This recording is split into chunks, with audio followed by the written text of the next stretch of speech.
Welcome back. Now with your 5-day weather forecast, we go outside to Darren O'Malley. Spring officially arrived as of 12:57 this afternoon, but the frigid winter isn't quite ready to part ways. We may continue to experience below seasonal temperatures throughout the week. Let's take a look at your 5-day weather forecast. Today, we could experience heavy winds and scattered flurries. The high will be 2 degrees and the low -4. Tomorrow, we'll move into some sunshine, a high of 3 degrees and a low of -4. Saturday, we'll have a mix of rain and snow. We'll continue with the +3 temperature, but it could cool down to -2. On Sunday, it will be cloudy with a high of -4 degrees. It could cool down to a chilly -10. We'll begin next week with a high of -3 degrees, and the cool lows will continue. The temperature could drop to -12 on Monday. I know you're eager to get your spring clothing out of the closet, but you may want to stay bundled up at least for another week. Now back to you in the studio. Thanks, Darren. Turning now to national and international news. An Australian military aircraft has spotted debris that officials believe may have come from Malaysia Airlines flight MH370. Satellite images show 2 objects floating about 2,500 kilometers off Perth, Australia, the largest of which is estimated to be 24 meters long. A cargo vessel has since been rerouted to see if the objects are pieces of wreckage from the flight, which has been missing since March 8th. Venezuelan officials confirmed the arrest of an opposition leader late last night. The outspoken mayor of San Cristobal, Daniel Chavalos, was arrested by the Bolivarian National Intelligence Service for civil rebellion and supporting irrational violence. Student protests started in this region, and it has since been a hub for anti-government movements. Several hours later, the Supreme Court jailed another opposition mayor, Enzo Scarano of San Diego, for failing to take down barricades. 3 opposition leaders have now been jailed by President Nicolas Maduro's administration since the unrest began last month. Alison Redford has officially resigned as the Premier of Alberta. Redford was Alberta's first female premier and has been in office for over 2 years. She spoke openly during her resignation speech about reports of her spending and loyalty. Redford spent almost $50,000 taxpayer dollars to travel to South Africa for Nelson Mandela's memorial. Alberta's Progressive Conservative Caucus chose Dave Hancock as the interim premier. Hancock says he will temporarily step in but will not stay in the position.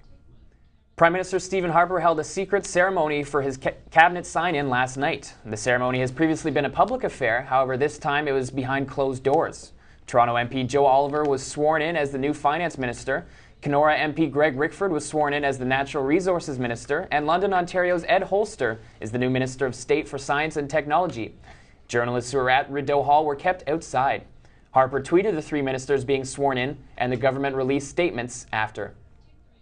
And now with your sports news, here's Mark McKelvey. Mark, how did the Buds do last night? Rough night once again for the Leafs. It seems to be a trend right now. So the Toronto Maple Leafs, they were looking to avoid their 3rd loss in a row last night against the Tampa Bay Lightning. First period, game tied at 1. Tim Gleason's point shot is redirected by Nick Kulemin to put Toronto ahead. But cue Steven Stamkos. Tampa power play, Val Filppula across to Stamkos, who one-knees it like Brett Hull, tie game. Then the Leafs, well, they got nobody on Stamkos in front. He's going to snap it home to put Tampa ahead. Now second period, Stamkos completes the natural hat trick off a rebound. That is why he is one of the best. It holds up to be the game winner. Tampa wins 5-3.